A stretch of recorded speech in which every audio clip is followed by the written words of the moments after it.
Derek, what allowed you guys to be so much more efficient offensively in this last game? I think just finishing the drives helped everybody feel better about it. I thought the last few weeks we've been moving the ball well, and at times early on we moved it well in certain the second halves of games and things like that.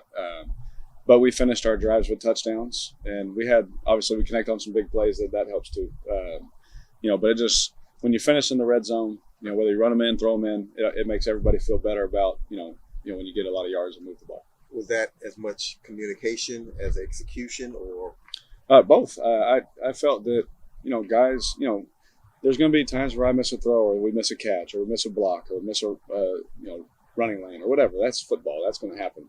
But I didn't think that there was many, if all, mental errors. And if we can limit that, now we're not beating ourselves. Now we're competing and we're just trying to win the game.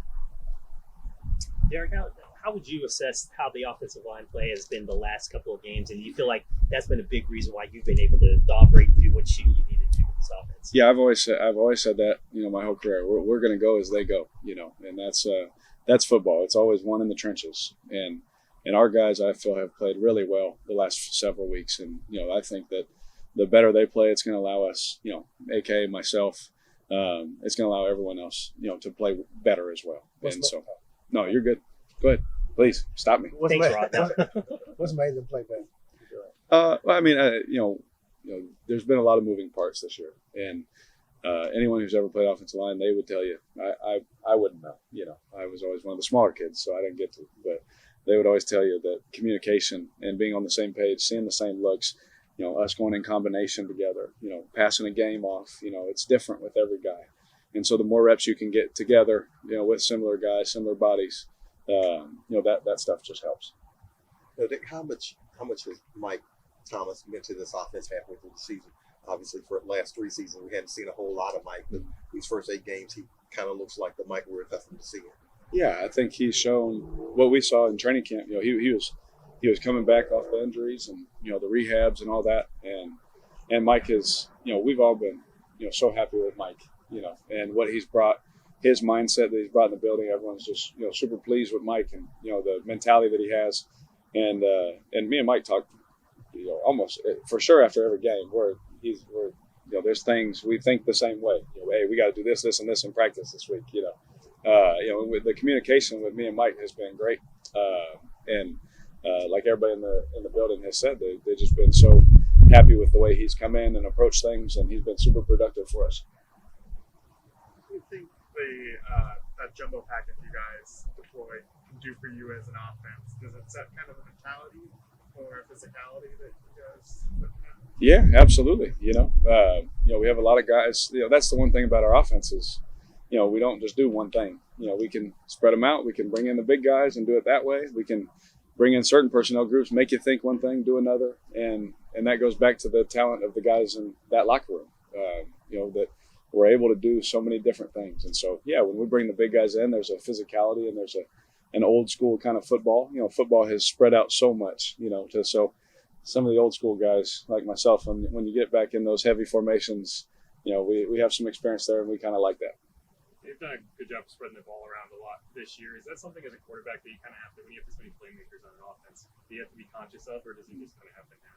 No, I kind of like I told y'all when I came. We taught you guys teach me about the playmakers, and I said, look, I'm going to read plays out, and the ball, we're going to say, wow, he had a great game. And then the next week we're going to, wow, we had a great game. What's wrong with this guy? What's wrong? Why can't we do? And I just said, like, just the way I play, man, I'm just going to spread them out and leave it up to the coaches to put guys in position, and hopefully I can read them all right and get it to the guy when they're supposed to get it and all those things. But that's just me playing quarterback. Like, if you guys want to get mad, go talk to them. But I'm going to read plays out, and I'm going to throw it to where the ball should go. AK could have 12 catches. Mike, you could have 10 one time. You could get 3 in a row. You could, however it plays out, we have to be able to play that way. That way, as quarterback, you can be free in the decisions that you're making. You guys had some momentum early in the year. Won the first 2, were way ahead in the third one. Just kind of mid-season, kind of getting on a little bit of a roll. Do you see that coming, or? Well, I sure hope so. I like I said before the game last week, I thought we were getting better, and I still think there's room to improve, and I still think we're the guy's mindset is, yeah, cool, we won, awesome. How do we get better? And I think if we keep that hunger, the teams that I've been on, I was on a team where we had to win our last 3 or 4 games to go to the playoffs, and all the way leading up to that, what's wrong with this? What's doing this? And then boom, we get on a run right at the end, and everyone's happy at the end of the year. But unless you win the last one, nobody's happy, And so, for us, I've seen so many times in this league, you just keep going through the process. It's a long season. It's not a short race. And everyone is in, this kind of process and mentality to get better as fast as they can. So you're playing your best at the end of the year. And so hopefully, that's we'll be one of those teams. Kind of piggybacking on that, is it amazing to you the perception of you and the team on a week-to-week basis, how it changes? I'm sure some of the young guys are probably shocked by it, but at this point in my career, I'm not shocked by it at all. I know who I am. I know what I'm capable of doing, and I'm extremely confident in that. And so we will always gladly take supporters, and anyone who wants to hate on us, we'll give them a thumbs up and say thank you. But my process is not going to change. Is that, you just kind of accept that's what the NFL is, that every win is a championship and every loss kind of the sky is falling, or do you kind of just, as a player, not pay attention to that? Well, you look over the years, really in the last, couple of decades of professional football, it's like you hire a coach. If they don't win right away, they get rid of them. Do they get time to build their thing? Same thing with rookie quarterbacks. They come in, they don't show it right away, get rid of them. It's like, they cut OTAs, way more in half than they ever been. Training camp shorter. There's when do we get better at football? When does a coach get to put his, plan and his process in? When does that get to develop? And I don't know what goes on in every building, but I just know the way that the league has been, we've just trained everyone's mind to be now. And so, for me, I've, learned from Russell Westbrook and saying, he said some words I probably wouldn't say, but he just doesn't really care what anybody thinks anymore. And so I adapted that probably about 4 or 5 years ago, and it's been good for me. Shahid came into the season saying he wanted to be a more all-around receiver after kind of focusing on one thing last year. Just from the time you worked with him from OTAs to now, how have you seen that growth development? Yeah, he definitely has some big plays. We don't want to. I want him to keep working, but I want him to keep working on those things he's really good at too. And he's shown to make the big plays, but he's also been someone throughout the season to show that he can run the routes, he can get in and out of breaks, he can make the tough catches, contested catches. Some fast guys, they can do one thing and that's it. Whereas Rashid, I've seen him work in his growth, and I'm so proud of the way he's worked, and I'm so proud of how hard he's worked and overcoming injuries earlier in his career, coming out of college and then getting an opportunity, and now he's making the most of it. And so just really proud of him because he's, as you guys know, he's smiling every time. He's super happy, he's joyful, and he works his butt off. So I'm proud of him. How much did you have to adjust as a quarterback when a guy can get down the field that fast? Yeah, so the post that I threw him, when I threw it, I was like, oh shoot, I overthrew it. And then it just hit him in stride, and I was like, everyone's like, great throw. And I was like, yeah, all right, yeah. He went and got that one. And so, for me, I've had, guys like Henry Ruggs, Zay Jones. I'm gonna stop naming guys because some of my fast friends think I'm not talking about them. But, I've had guys where, there is a different level of oomph you can put on a football and trust that they can get there. And he's one of those guys where you can let one rip and you can pretty much trust every time he's going to be there. Can you talk about, you just referenced young quarterbacks in the league, and everybody wants, Tyson Bagent, if he starts this week, undrafted guy from a tiny school, and he's now in a major market as the quarterback. I know you were thrust in right away. Can you imagine kind of what he's dealing with right now? Oh, man. Yeah, I've been there 10 years ago. You're the young guy.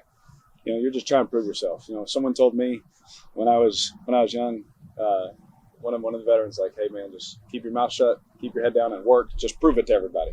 Prove that you can do this. And I don't know him well, but I'm sure that's what he's doing, because he's playing really well. He's shown some things that, he's shown some promise of what he can be and all those kind of things. And I think he's a good player. And so, again, I wish him the best of luck, except this week. Any quarterback, I want them to have careers they always dreamed of, except when they play us, for sure. But, everyone is so quick to, you lose the first 2 games and everyone starts getting their draft predictions ready. And if you're one of those 2 teams that have lost, they're taking a quarterback. You're like, let's finish the year first. Let's see, let's put the tape out there and let's figure that out before that stuff happens. So, to just generally talk about that point, I think, I was thankful the Raiders didn't give up on me fast. I lost my first 10 games. They could have easily just said, yeah, that's it. They gave me a chance to develop and grow and learn, make mistakes, new coaches, and got to grow in that organization. That doesn't happen all the time anymore, but I'll always be thankful to them for that. Just of the Raiders, speaking of the Raiders, they made a couple changes. Any thoughts on that? I just feel for them and their family. I've been through it, and this business is so tough that we forget the human side of things, and so, my heart is for Josh and Dave and, for my friends over there dealing with another change. That's, I lost count how many coaches it was for me at that point. And, there's another change, for those guys to go through and a new scheme to learn, a new philosophy to learn. And that doesn't make it easy as a player, but, at the end of the day, nobody cares. You just keep it pushing. But I wish Dave and Josh the best, as they know, and I've told them, I wish them the absolute best. So to see that, it's hard. It breaks your heart for their families. But at the end of the day, it's a business, and they know that. They'll be fine. They'll move on. They'll have jobs in this league for sure. Derek, now that you've been his teammate for a couple months, is there anything that's kind of surprised you about Taysom, or anything that's kind of opened your eyes about him after you got the chance to kind of see more things about him? Yes. The one thing I've been surprised about is with how, he's so violent and angry the way he plays, but he's always smiling. So that's the one thing that surprised me. I thought he was just going to be some, meathead, just tough, which he is, tough. Angry, all the time in the game.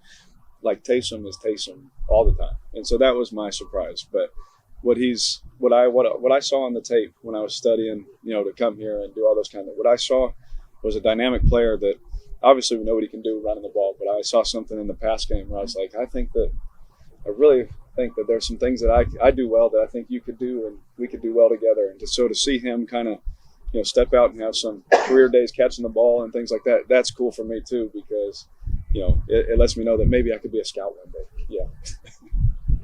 Just looking back to the sheet for a second, obviously a lot of fast guys in the NFL, it's often a bit more about how fast can you do complex things and how fast can you run a straight line.